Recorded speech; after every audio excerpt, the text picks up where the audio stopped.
Chers bien-aimés, shalom. Que la grâce et la paix du Seigneur soient dans la vie de chacun de vous. Je suis content d'être là cette nuit, juste avec vous pour que nous puissions ensemble partager encore les saintes écritures et entrer dans les profondeurs des choses cachées. Et puisque nous sommes la nuit, donc la nuit, nous sommes plus prêts à révéler des choses cachées. Voilà. Et le thème de cette nuit est un peu attrayant, c'est justement que comment vaincre, par exemple, la négativité. Comment vaincre la négativité. Aïe, aïe, aïe.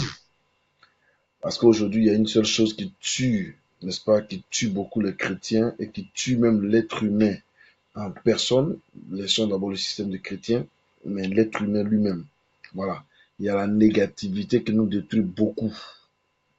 Quand je parle de la négativité, c'est voir tout en mal. Et ça détruit. Et ça nous tue. Ça nous pète des câbles. Ça nous déchire les nerfs. Et ça nous tue. Voilà. Que Dieu vous bénisse. Vous qui êtes déjà connectés. Nous allons déjà commencer par, oui, il faut être bien connecté pour écouter comment vaincre la négativité. Et ça, c'est très important. Voilà. C'est un thème que dans toutes les couches sociales, que tu sois riche, pauvre, que tu sois en hauteur, en bassesse, tout cela, nous avons besoin de vaincre, n'est-ce pas, ce rythme qu'on appelle la négativité qui est dans notre vie et qui nous fait tant de mal. Je veux prier le Seigneur. Père Saint, nous voulons te bénir, toi, éternel Dieu qui nous a toujours fait du bien. Nous te confions ces instants et nous te prions, nous te demandons de pouvoir toi nous enseigner par ton esprit. Je suis disposé comme un canal. Ô Dieu, parle au travers de moi et glorifie ton nom. À toi seul la gloire, merci de disposer le cœur et de permettre que ton nom soit glorifié. Sois béni à jamais, Père, au nom de Jésus-Christ. Amen. Voilà, que Dieu vous bénisse. Je vous salue encore chaleureusement et voilà, et glorieusement au nom de Jésus. Je vous aime beaucoup, voilà. Et pour vous, je me prive de sommeil pour que vous puissiez être enseignés, pour que vous puissiez connaître, n'est-ce pas, les dimensions d'un certain nombre de choses. Ici, par exemple, en Europe, beaucoup me suivent la nuit parce que la nuit, ils travaillent. Hein, ils travaillent, nous avons des bien-aimés qui travaillent, qui travaillent la nuit et c'est plus intéressant pour eux de suivre, n'est-ce pas, ces choses-là. Ça les maintient, n'est-ce pas, dans une logique de prière et c'est très important. Donc, nous sommes suivis depuis l'Afrique, depuis l'Allemagne, les États-Unis et Paris, voilà, depuis la France et nous sommes heureux, voilà. Donc, comme je disais, comment vaincre la négativité? Waouh! La négativité est une maladie. Est une maladie et une maladie assez grave. Quand tu es piqué par le virus de la négativité, tout ce qui est bien devient mal. Tu ne peux rien voir de bien dans ta vie. Qui a été le premier à voir les choses négatives selon la Bible? Le diable, effectivement. Lui, qui au départ s'appelait pas diable, il s'appelait le chérubin protecteur. Donc, si vous voulez, pour il s'appelait l'ange de lumière. Donc, le chérubin protecteur qui gardait, n'est-ce pas, pratiquement, qui était le chef des anges et qui prenait la louange, qui apportait à l'Éternel, qui est le seul ange d'ailleurs qui a déjà vu la gloire de l'Éternel, qui a déjà vu, n'est-ce pas, la puissance de Dieu, donc la gloire de l'Éternel dans les cieux, parce que tous les anges ont 6 ailes. 2 ailes pour s'envoler, 2 ailes pour se couvrir la face, parce que l'Éternel est saint, il ne doit pas le voir, et puis 2 autres ailes pour se couvrir les pieds. Mais on a constaté que celui-là particulièrement, comme il avait ces 2 ailes pour prendre la louange, donc du coup, il n'avait jamais, n'est-ce pas, du coup, Dieu lui a permis de ne pas cacher sa face, mais de pouvoir voir la grandeur et la gloire de Dieu. Donc, il est le seul ange pratiquement parmi tous les anges qui ait déjà vu Dieu. Et le fait qu'il ait déjà vu Dieu, qu'il ait déjà vu la gloire de l'Éternel, il a déjà vu le royaume de Dieu, donc ça lui a donné un sentiment, n'est-ce pas, d'aller vers les autres anges qui n'ont jamais vu Dieu et de leur dire, ben voilà, ce Dieu que vous n'avez jamais vu là, il vous ment, il faut qu'on fasse un coup pour le renverser. Comment se fait-il que nous, on ne doit pas le voir, hein, et parce que il sait que ces bonnes choses-là, il veut garder ça pour lui seul. Donc, il a fait un détournement. La Bible dit, il a pu détourner un tiers des anges dans le ciel. Or, on compte plus les anges en millions, mais on compte les anges en myriades. Donc, des milliards d'anges, il en a détourné un tiers. Regardez, celui dont nous parlons actuellement, le diable, c'est quelqu'un qui non seulement a pu détourner le tiers des anges dans le ciel. Donc, un tombeur de anges, c'est pas nous, là, il va pas te tomber nous chers. Ah. Donc, c'est pour ça qu'il faut veiller au grain. Mais néanmoins, Dieu, par sa grâce, nous avons reçu l'opportunité d'avoir Jésus-Christ. Et la Bible dit qu'il nous a donné le pouvoir de marcher sur les serpents, sur les scorpions, sur toute la puissance de l'ennemi et rien ne pourra nous nuire. C'est pour ça que nous devons croire en la capacité que Dieu peut gérer notre vie, que Dieu peut nous accorder renouvellement, que Dieu peut nous permettre de pouvoir le glorifier en tout temps et en tout lieu. Donc, comme je disais, la négativité est une maladie. Et c'est une maladie grave. Pourquoi? Parce qu'elle nous empêche, cette négativité-là, nous empêche de nous épanouir.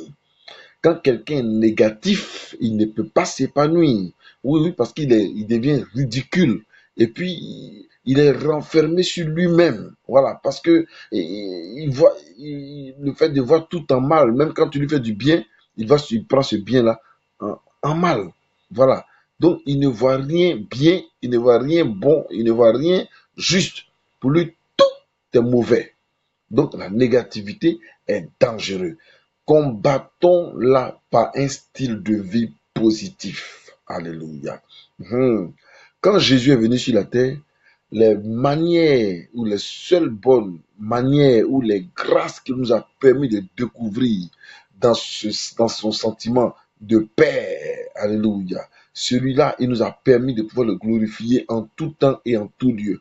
Il nous a montré que la négativité ne devait pas être dans nos mœurs, mais des bonnes choses devaient nous recouvrir pour que nous puissions aller de l'avant. Voilà. Amen. Que Dieu bénisse mon frère. Voilà. Ma petite fille, que le Seigneur te bénisse. Donc, vous voyez que la négativité est dangereuse et elle détruit. Quand une personne a un esprit de négativité, regardez bien son visage. Il ressemble même il ressemble même au négatif. Oui, parce que ça te donne une allure de méchant, une allure une allure de méchant, une allure de démon, n'est-ce pas, une allure de grave, quoi. Voilà. Et il faut qu'on enlève ça dans notre esprit. Voilà. Il y a des sentiments dans la vie, des états d'esprit qui nous paralysent et qui empêchent notre potentiel de se développer.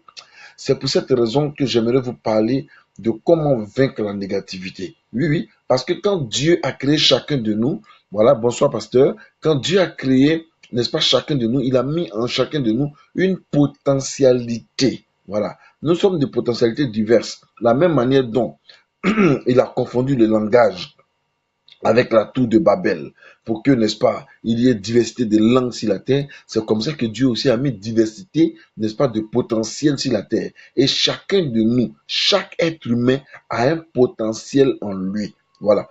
Que personne ne pense qu'il a un potentiel mieux que l'autre. Non, non, on a tous des potentiels dans notre cœur. Celui qui ne sait pas prêcher, il s'est donné. Celui qui ne sait pas donner, il s'est prié, c'est-à-dire qu'il ne s'est pas prié. Il est dans le ministère, c'est pour ça qu'il a donné même cinq ministères où il y a des apôtres, des prophètes, des évangélistes, des pasteurs et des docteurs. Tout ça pour le perfectionnement des saints, donc de l'Église. Donc vous comprenez que Dieu a mis en nous des potentialités, donc un potentiel qui nous permet de pouvoir le glorifier.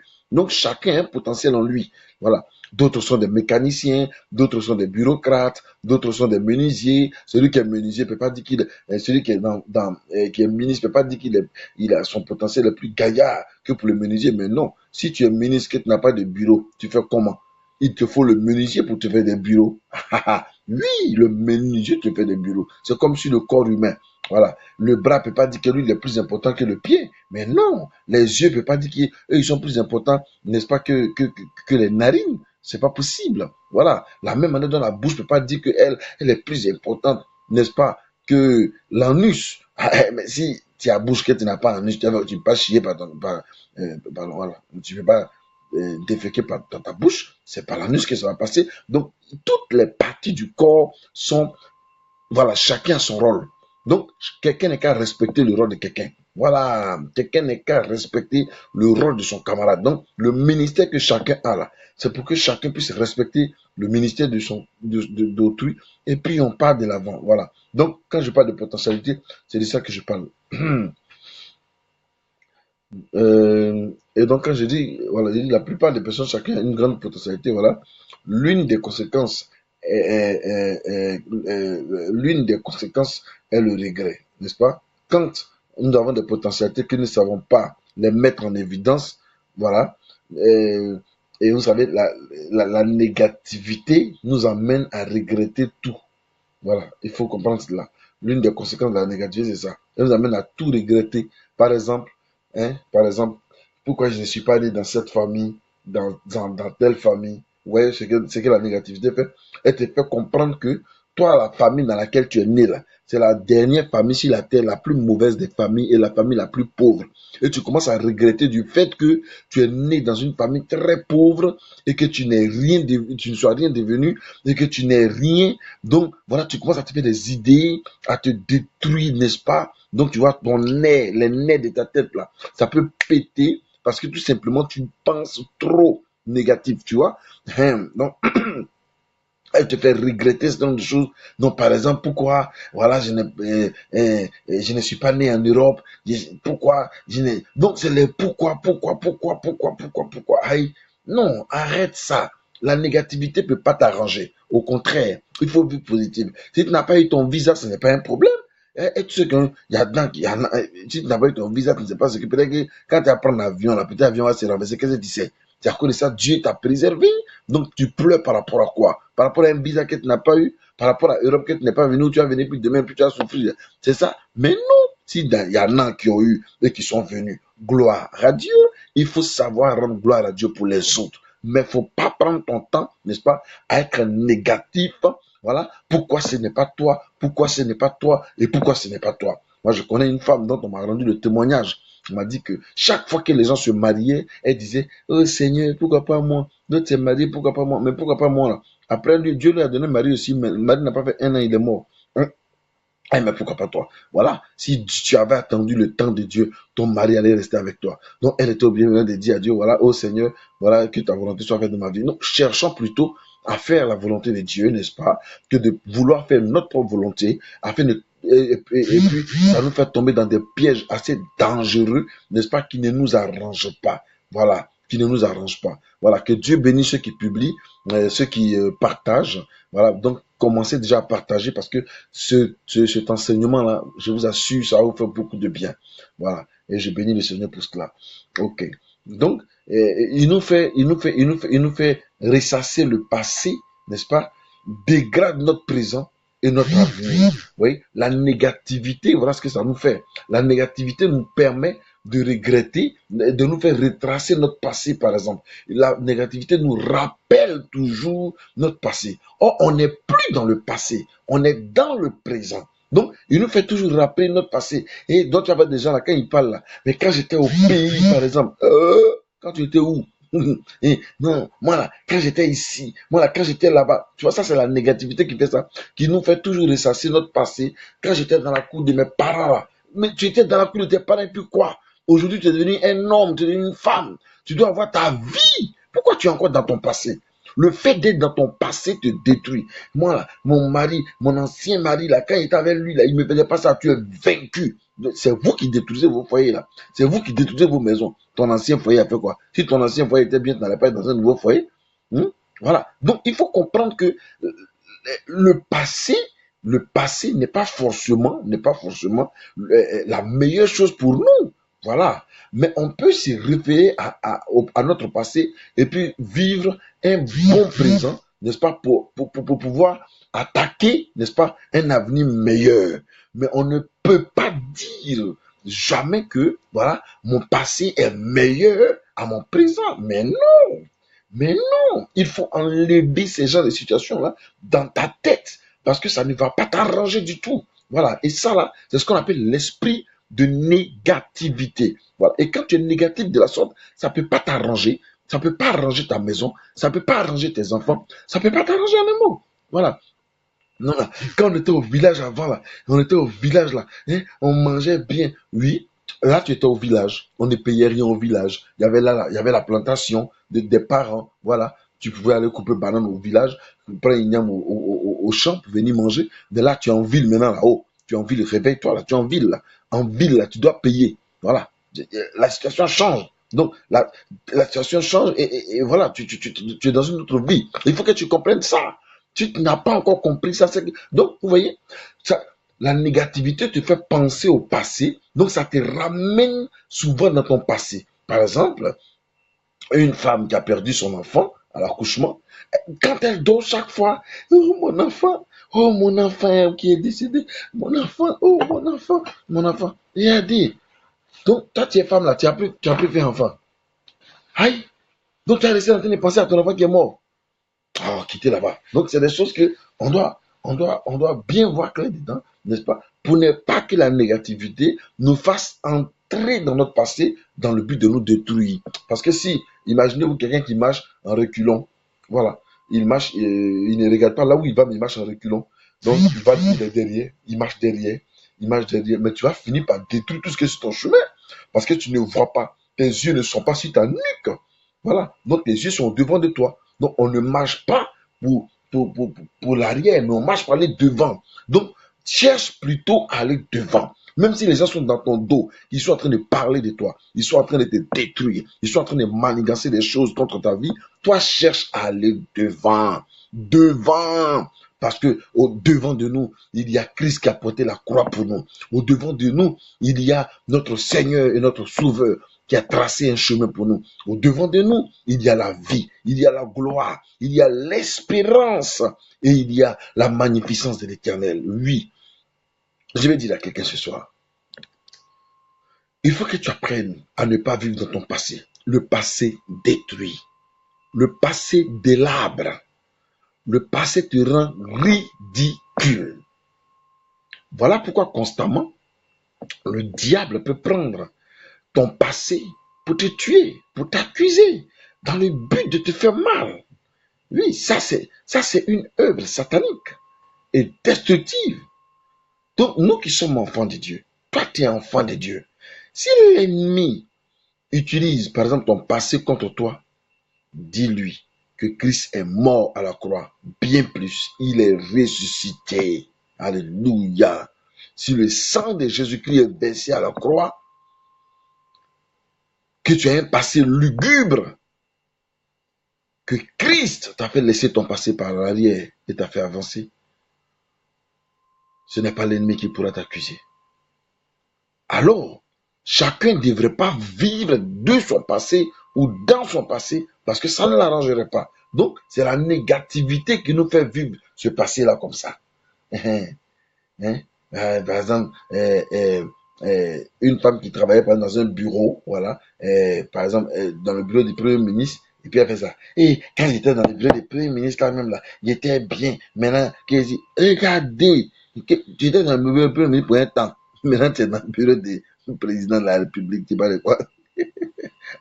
Il faut savoir valoriser la situation dans laquelle tu vis. Voilà. Et donc, la négativité nous fait ressasser, qu'est-ce que j'ai dit, notre passé. Donc, la négativité nous amène à vivre dans notre passé. Il nous oblige à vivre dans notre passé. Ça, c'est la négativité qui fait ça. Maintenant, qu'est-ce qu'elle fait avec notre avenir? La négativité essaie de, n'est-ce pas, détruire notre présent. Vous voyez? Elle essaie de dégrader notre présent. Parce que quelqu'un qui vit dans son passé ne peut pas faire du bien à son présent. Oui, oui, Parce que chaque jour qui viendra, au lieu de considérer le présent que Dieu lui donne, au lieu de considérer le aujourd'hui que Dieu lui donne, au lieu de considérer le maintenant que Dieu lui donne, mais il n'est pas dans le maintenant, il n'est pas dans l'aujourd'hui, il n'est pas dans le tout de suite, il est dans hier. Vous voyez ce que la négativité nous fait? Elle te permet, n'est-ce pas, de penser à... Et regardez, quelqu'un, bon, une personne est en examen. Tu es aujourd'hui en train de faire un examen. Concentre-toi sur ton examen d'aujourd'hui. Mais toi, mais non. Tu vois? Ou bien est en plein culte en train d'adorer Dieu. Mais pendant que tu es au culte, tes pensées t'emmènent hors du culte. Alors que tout le monde est au culte en train d'adorer Dieu. Toi, tes pensées t'emmènent dehors. Tu es en train de penser à quoi? Est-ce que vous voyez un peu? Ça, c'est la négativité qui nous fait vivre comme ça. Et c'est pas bon. Oui, que Dieu vous bénisse. Ouais, continuez de partager, que le Seigneur soit avec vous. Voilà. Et donc, il faut quitter ce système de négativité. Il faut quitter ce système de négativité parce que ça ne peut pas nous arranger. La négativité nous fait vivre dans le passé, détruit notre présent. Oui, dégrade. Ça dégrade, ça dégrade notre aujourd'hui. Quelqu'un qui vit uniquement dans le passé, aujourd'hui, il ne peut pas considérer son aujourd'hui. Donc chaque jour que Dieu fait, il ne fait que parler de hier. Chaque jour que Dieu fait, il ne fait que parler de hier. Mais toi, quand tu vas aller demain, quand tu vas aller dans demain, quand tu iras dans demain, parce que tout ton aujourd'hui est hier, donc ton demain sera toujours hier. Et c'est pas bon. Qui est né dans sa ville et puis tous les jours il est dans riz couché, il est dans foutu couché, ça finit pas. Ah, de temps en temps, moi, il faut tout coucher, oui, mais c'est même le gars du village même là. C'est pas tous les jours, moi, il faut tout coucher. Il y a des fois où il faut tout coucher. Toi, au galet, toi, tu ils sont couchés. Foutu, ils sont couchés. Rio, ils sont couchés. Placali, ils sont couchés. Ah, sauce arachide aussi, ils sont couchés. Tu n'as pas mis au frigo, tu n'as pas chauffé. Tu vas avoir diarrhée, tu vas comprendre. Et qu'est-ce qu'il fait à notre passé? Elle dégrade notre présent, n'est-ce pas? Et aussi notre avenir. Donc, vous voyez que si nous vivons seulement dans le passé, dans la négativité, alors ça dégrade non seulement notre aujourd'hui, mais ça dégrade aussi notre avenir. Donc, nous avons automatiquement, nous commençons à avoir un avenir incertain. Bon, je prends l'exemple de nous qui sommes en Europe ou des bien-aimés qui sont en Europe. Tu es venu en Europe, voilà, tu es venu en Europe, tu n'as pas papier. Hein? Prenons, tu es venu en Europe et puis tu n'as pas papier. Tous tes voisins du quartier disent que ici, là, pour avoir papier, là, c'est pas facile. Oh.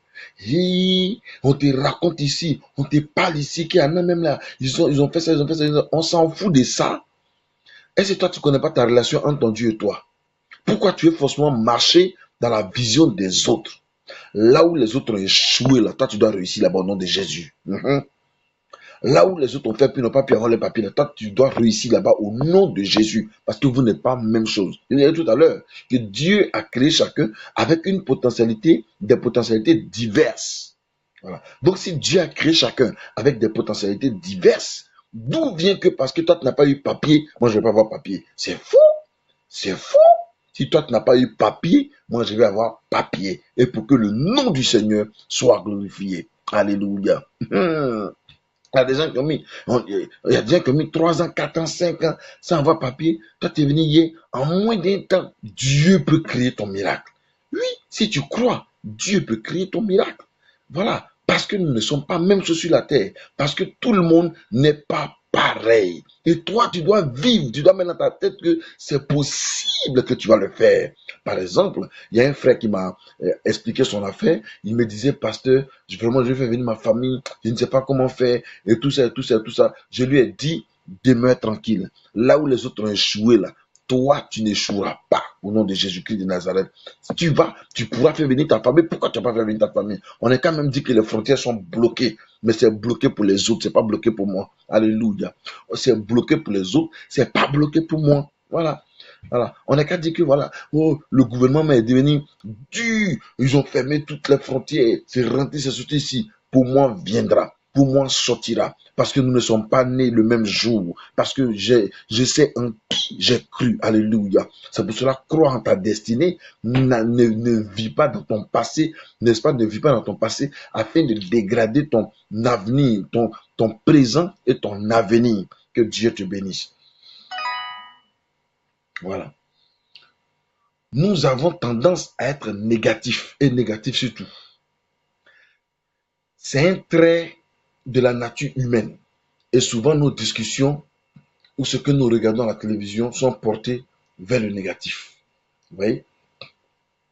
Nous sommes souvent attirés par le négatif. Parce que tout autour de nous, on nous parle de la négativité. On te dit par exemple, telle maladie là, oh, ça tue. Oui, mais maladie, c'est qui tue? Maladie, c'est qui tue? Voilà. C'est pas tout le monde maladie tue. Hein? Donc, qui t'a dit que toi, tu fais partie de ceux que maladie va tuer? On parle de ceux que maladie les tue là. Mais toi, maladie ne va pas te tuer au nom de Jésus. Voilà. Le seuil de pauvreté. Tout le monde parle de seuil de pauvreté. Souvent, quand il y a ça à la télé, on me fait rire. Mais oui, le seuil de pauvreté est réel. Mais elles ne mangent pas. On mange. Elles ne vit pas. On vit. Mais oui.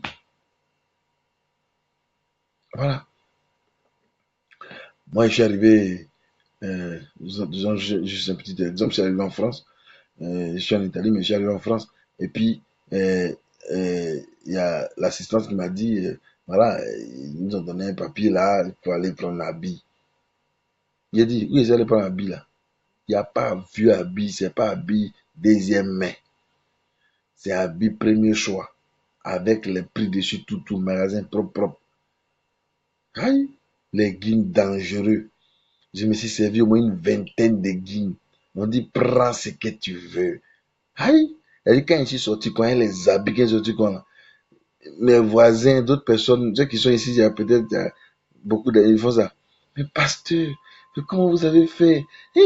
Non, vraiment, nous, on est ici, on ne connaît pas les topos. Mais aïe, pourquoi on doit connaître les mêmes topos? Non, non, non, non, non, non. On ne peut pas connaître les mêmes topos, jamais. Je ne suis pas rentré dans le magasin pour payer habit, non. Mais on a pris ma main, on est rentré dans le magasin avec moi. Habit est sorti. Nouveau habit est sorti. Je n'ai pas dit que c'est la fin du monde, mais je suis en train de dire que voici des réactions, n'est-ce pas? Parce que je ne suis pas en train de penser, non, comment ça s'est passé? Et est-ce que, voilà, ça là vraiment? Non, ce n'est pas une inquiétude pour moi, ces choses-là. Pour moi, si ça doit venir, ça vient. Lui, ce n'est pas venu, c'est que ce n'est pas pour moi. Aïe, il m'arrive de dire à quelqu'un, tu peux me donner 50 euros. Oui, si tu me donnes, alléluia. Si tu ne m'as pas donné aussi, alléluia, ça veut dire que ce n'est pas toi que Dieu a destiné pour me donner cela. Et c'est comme ça. Donc, si tu demandes quelque chose à quelqu'un qui ne t'a pas donné, il ne faut pas maudire la personne. Pourquoi tu as maudit la personne? Maintenant, au contraire, glorifie.